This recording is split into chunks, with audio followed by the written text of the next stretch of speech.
పెట్టారో దాన్ని బట్టే కదా వాళ్ళు కూడా మనకి ఇస్తారు ఫోటో, దాన్ని బట్టి కూడా మనకి కామెంట్ ఇస్తారు కదా. మనం పెట్టేదాన్ని బట్టి ఇతరులు మనకి కామెంట్ ఇస్తారు. ఇప్పుడు మనం మంచిగా పెడితే వాళ్ళు మంచిగానే ఇస్తారు కదా.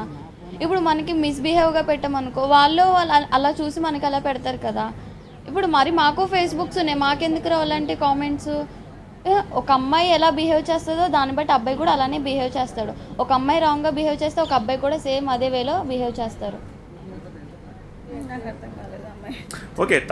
మరి అమ్మాయిలు బిహేవ్ చేసేదాన్ని బట్టి ఉంటుంది కానీ అబ్బాయిలు కూడా రాంగ్ చేస్తారు, కానీ అమ్మాయిలు ఉండేదాన్ని బట్టే కదా అబ్బాయిలు ఉంటారు.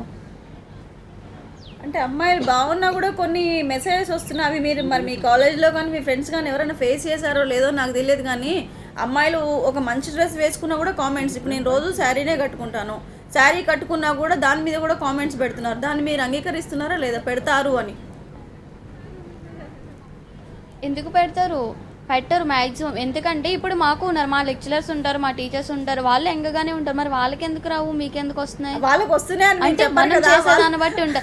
ఏదైనా ఒక పని ఏదైనా ఒకటి పని అవకాశం ఉంది కూడా మేము చెప్పగలుగుతున్నామా, కానీ పెట్టే ప్రతి లేడీ వచ్చి ఇక్కడ లేదు. ఒకటి మేము పాలిటిక్స్ స్టూడెంట్, మేము డైలీ న్యూస్ చూస్తాం, మాకు తెలుస్తుంది. ఎందుకంటే ఒక అమ్మాయి ఏదైనా తప్పు చేస్తే అది మీడియా వరకు వెళ్తుంది. లేదు అది వెళ్ళలేదు అంటే తప్పు చేయలేదు. సో మీరు తప్పు చేసి మీది ఉంది కాబట్టి మీరు మీడియా వరకు వెళ్ళారు. సో ఒక అమ్మాయి తప్పు చేయకుండా వెళ్ళారు కదా, ఒక అమ్మాయి మిస్టేక్ లేకుండా. ఆఫ్ కోర్స్ ఏదైనా ఒక చిన్న మిస్టేక్ అయినా ఉంటుంది, ఒక మిస్టేక్ లేకుండా మటుకు ఎవరు వెళ్ళరు మీడియా.